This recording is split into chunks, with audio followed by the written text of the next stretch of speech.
That shot looks mental. I think that should work nice. That should do. Just want to say that if the second shot looks really bad, it's nothing to do with Evan, it's all to do with me. What do you do when leadership hands you a long list of priorities without a clear strategy and it feels impossible to execute as a small team, or worse still, by yourself? You don't want to seem negative and you don't want to seem like you can't do your job, but deep down, you know that tackling everything on that list is only going to lead to half-done projects, stress, and no actual impact. This challenge is something I call the marketing task wheel, and it's something that so many B2B marketers struggle with, especially when leadership don't understand what's involved in executing a proper marketing strategy and just how much time and effort goes into every single process within the activities that you carry out. So, how do you push back without the backlash and actually get your marketing focused on the right things? I'm B2B Jade, bringing nearly 2 decades of my experience in B2B marketing to help busy marketing managers who are overwhelmed exactly like you simplify strategy and get confident in their role. If you want a clear step-by-step process to build your marketing strategy, check out my course in the show notes. If you fancy watching this podcast instead of listening, you can head over to my YouTube channel, B2B Jade TV. And of course, don't forget to subscribe to the channel and like this video. Okay, let's get into it. So why do B2B marketing managers end up drowning in a sea of tasks instead of focusing on fewer things in a simplified strategy? Because leadership sees us as the task function. They're not seeing us as a strategic part of the business who helps it to move forward.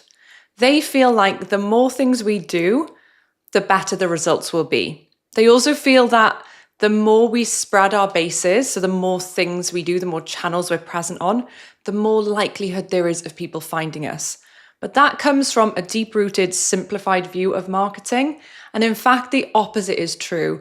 The fewer things that you take the time to invest in and focus on, the greater the results of your efforts will be. And to illustrate this point really well, the inspiration for this exact episode came from a conversation I had with my friend on TikTok. She wanted to remain anonymous for obvious reasons. So I'm going to read out her question and then we're going to dive into how you can overcome this challenge if you're in the same boat. She says, what can I do when the leaders of a company put forward a marketing strategy due to there not being a senior marketing person in the business that contains a whole list of things, from supporting sales team with tools to help them sell, raising brand awareness, have branding at events, expand the customer base, generate qualified leads, produce case studies and written literature, public relations, potential webinars, website refresh, create blogs and grow SEO. It's still going. Run paid digital campaigns, nurture top of funnel prospects with email campaigns,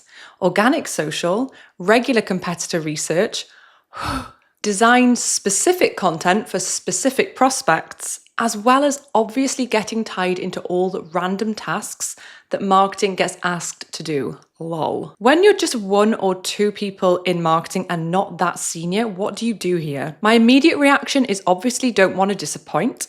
And some of the things have to overlap. But in my head, I feel like it's impossible to execute all of that to a high level. But it's really hard to push back when the understanding of what is involved to do all those things is perhaps lacking for the people not involved in marketing. Or is that list actually achievable? And perhaps I'm overthinking. Curious to know how to manage that without sounding too negative to leaders or like abilities lack within the marketing team. Grateful for your thoughts. Okay, I feel like we just need to lie down for a minute before we even start to tackle this question. I did not feel like I could even respond to that with a short TikTok video, and that is why I wanted to do this video to dig into it. The first thing that strikes me is how we talk about being given a marketing strategy that includes a list of. So what that tells me is what this person, we're going to call her Sarah. Sorry if your name is Sarah. I don't actually know your name. And Sarah has been given a list of things to do, but it's been called a marketing strategy. That is not a marketing strategy. A marketing strategy identifies what the company needs to focus on in terms of getting from where it is now to where it needs to get to, and then figuring out what are the big things that stand in the way of achieving that. And then marketing needs to tag onto that by addressing each of those issues to go, here's how we can help, particularly in growth and customer areas. So if you've just been given a list of things to do and you're being told it's the marketing strategy, this is a really good time for you to step in and say that we'd actually need a real marketing strategy. You can educate yourself on what is involved in a B2B marketing strategy with my freebie that I've linked in show notes. Is my 6-step process outlined. And you can also get the free template from part 1 of my marketing strategy course just to get you started. Some of the questions within that review are going to help you step up to leaders and help you ask them the questions that are missing when they're just sending you a list of tasks. The second point I want to make that stood out to me and stands out to me so much when marketing managers are asking me about these things is that kind of internal gaslighting we've got going on where we're like, or am I just overthinking this? Can you even work in marketing if you're not an overthinker? I mean, I know I am. Welcome to the club. So that's what drives us crazy in this type of instance, is that we kind of know it's not possible, but we worry that other marketers who maybe have more experience or are more qualified are able to manage this volume of stuff. So we just try and work harder and hope it'll all go away and hope it'll all get better and hope that there'll be this magic formula that somehow just like everything works. And maybe they are right. Maybe that is all the things that we need to be doing. Maybe I should stop questioning that and challenging that. Well, I will tell you right now, there is no here nor there. You cannot do all of those things to a good standard with 1 or 2 marketers unless basically all of it is fully outsourced and your job is to orchestrate and manage, because you physically can't keep on top of all of those different things. There's literally no way. Well, there is one way. You can try to do it. You can scramble around, rushing around, changing priority, doing things to like a quarter of the effort needed, and then get berated at the end of the quarter when none of them brought any leads or had any results. That is a way you can do it. And that is how most B2B marketing managers are actually operating. The problem is most of the content that is advice for marketing managers like us is more around like, try this strategy, do this is going to be amazing. This is the best thing to do now. So we just kind of take more things into our toolbox and then it almost makes it even worse again. What I want you to do is strip everything back, simplify, become a minimalist of marketing. Figure out what your business needs to achieve, what currently stands in its way, and how you're going to be able to best help them to get to where they need to go. One of the things that you can do to start to have conversations, because Sarah asks in here, what can I do to overcome this without sounding negative and without making my department look like it's lacking in skills? One of the first things that you can do is start to get curious. So instead of blindly saying yes to everything, you can reframe the conversation from how much can we do to what will give us the best chance of real business results, and how many things can we competently give ourselves to with the available resources that we have. I don't know. I truly believe that the only way you can really get to the answer of this is to go through a marketing strategy process by building a simple to execute marketing strategy that actually lines up directly with what your company needs to do and the resources you have available. This is going to be the winning ticket, because so often we start off our marketing strategy not really knowing what problems the business is facing and what is stopping it from growing, but we also make a bit of a shopping list to impress leaders in that boardroom without really reflecting on, can we actually do this? And I'll tell you why we do that. It's because we only get praise from leaders and sales when we come up with cool ideas. So if we're not coming up with cool ideas, we're getting laughed out of the room. Let me tell you how to generate long-term respect and how to be valued and seen as a strategic player in your business. The way to do that is to stop being a doormat, stop saying yes to everything, and actually step up for yourself, grounded in strategic knowledge. So one of the things I used to struggle with loads is that I would say, well, that won't work. We can't just launch a YouTube channel and then we're going to get tons of leads. We can't just send out emails and all of a sudden we've hit our target. But then when they said, yeah, but what should we do? I would be a bit like stumped, because I would think, well, I know that doing loads of things wrong isn't the answer, but I also don't know what we should do. So then you get locked in this kind of like booby trap where you have to go along with coming up with cool ideas. Otherwise, you're just literally no one to them. So we need to break the habit of being the cool ideas team and hit off those 2 pointers about how do we help the business achieve what it needs with the available resources that we have. When you can marry those two together, you're going to be laughing. Okay, so how can we push back without being negative? And this is the part where marketers really start to panic. The idea of saying no can be terrifying. Feels like it's risky. It feels like you come across as being difficult, unhelpful. or worse, you're not up for the job. And this is Sarah's fear in her question. She wants to know, how do I make sure that I'm not seen as not skilled enough? Let's just put something to bed. No marketer, no matter how skilled they are, would be able to single-handedly make a success of all of those activities. You would need external partners. So first off, like, tell your imposter syndrome. No one can do that. So once you're grounded in that confidence that this isn't possible for anybody, even if they're promising it, and go ahead, try someone else. Like I often say, I've heard of CEOs hiring 8 marketing managers in 2 years, expecting all of them to be able to do this, and then just brushing them all off as useless. If they just listened to their marketing manager say, I'm not experienced enough for the strategy part, and I also know that this stuff isn't going to work, they would either need to do 2 things: hire an external consultant to build a marketing strategy for them, or invest in something like my course to help their marketing manager become more strategic and step up. Oh, it's always someone at the door. It's a parcel. It's actually my granddad's 80th birthday in a few days. So I got him a personalised mug with the goldfish on it. Fun story, when I was a little girl, my granddad bought some goldfish. The goldfish are still alive. They're the same age as me, like 37 years old. And they're huge. Oh, it's really cute.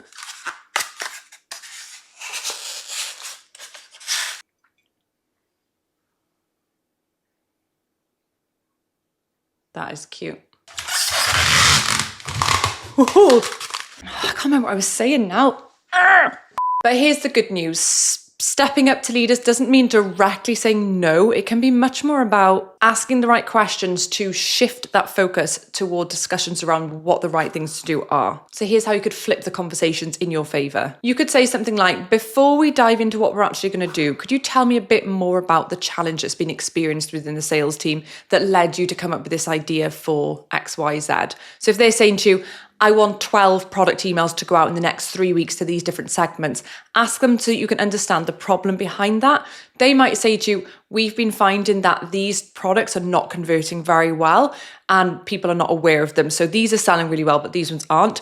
Then you have the problem. You can go away and brainstorm on that problem and build it into your marketing strategy instead of just being a doormat and doing stuff that isn't going to work. A really good example of this is when I worked in a waste management company, and the sales team would often, I've got that sticky thing where you put your phone on the window and it that noise. I don't know if you heard that noise. My phone might fall off the window soon. They really believed and kept saying to me, because we put our recycling bins around outside different, Tesco stores or, any business on the high street anywhere. And basically they used to come to me with ideas about me getting stickers put on bins, like outside high footfall areas, so where people were walking a lot to increase brand awareness. But they kept constantly asking me for sticker requests. Oh, can I have some stickers? I want to brand up this bin, because a lot of our bins didn't have the brand on. They were really trying really hard. But I was getting flooded with stupid requests of like resizing stickers and getting them printed. And I was like, what is the problem here? What it came down to was they weren't getting enough leads. They felt like no one seems to know of us. Like when I ring, no one's ever heard of us. So I'm like, okay, what can I bring into our marketing strategy so that their target customers are more likely to have heard of us? They're really great at selling once they're in the meeting, but people are not hearing of us. So how can I help with that? So I was able to get curious about why they wanted me to make so many stickers and actually redirect that conversation into, let me talk to you about better ways that we can build awareness of the brand. So let's sponsor some awards events that all of these key retailers are going to. Let's get more editorial in the magazines that they compulsively read. And let's align ourselves in some good brand partnerships with businesses that they're already working with and really highly rate. So the affiliation with our brand is going to really sort of appeal to them and build trust. So it's not just awareness for awareness sake.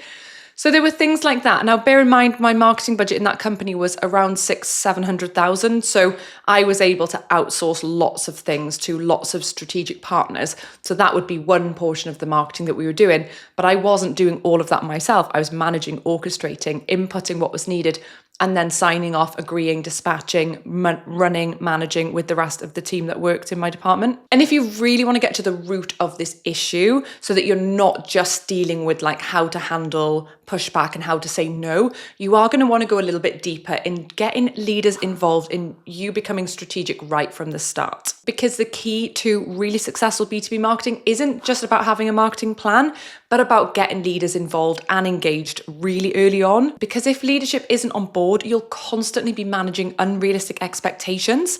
And what I have actually seen happen is when marketers get strategic on their own without that buy-in from leaders, basically what happens is they build a strategy and they try and execute it, and they're also flooded with all the other stuff that they had before. So it almost makes it worse for you. You'll also be having those constant last-minute requests and priorities that change every 5 minutes. So here's my approach. Bring them into your strategic planning process early, but on your terms. So instead of waiting for a marketing strategy to get signed off, or worse, ignored, I would suggest framing the conversations around business impact. So it's not, here's what marketing needs, but more, here's what the business needs, and here's how marketing will support us in getting there. It shifts the focus well away from ticking boxes to solving real business problems, which is something leadership will actually care about. And when you do this right, you'll start to be seen less as a marketing executor and more of a strategic thinker. In summary, the ways that I did this when I was working in corporate was, first of all, I got myself off the marketing task wheel. I made a list and brain dumped everything I was being asked to do across my 40 hours at work. And I put them into buckets of which ones were necessary, which ones were time zapping, which ones were unstrategic, and tried to bundle them together in line with each other's core needs. So for example, if there's loads of requests from sales to personalize and tweak and amend brochures and materials, you could put that into one bucket, even if it's different requests, and you can look at that as one overall problem. The second thing that I did was I worked on my marketing strategy and figuring out what is going to need to be outsourced, what we shouldn't be doing at all, and what we need to look at with fresh eyes. Starting the process from the marketing review, and like I said, I have put the marketing review template that literally comes with my marketing strategy course free for you to download in the show notes. If you go through that process and forget about tactics and what you should and shouldn't be doing for a really long time until you've gone through the process, it's going to give you the answers as you go. So often within my marketing strategy course, my students are saying, what about this idea? What about that? And I'm like, trust the process, trust the process. Go through the process and the answers will come to you. I hope this video was helpful to you. Please give me a comment and let me know if you related to any of this. I'll be happy to jump into comments and give you any on-the-spot advice that might help you. Don't forget to like the video and subscribe to my channel to make sure that you get regular updates from me every time I post. Thank you so much. Have a great day.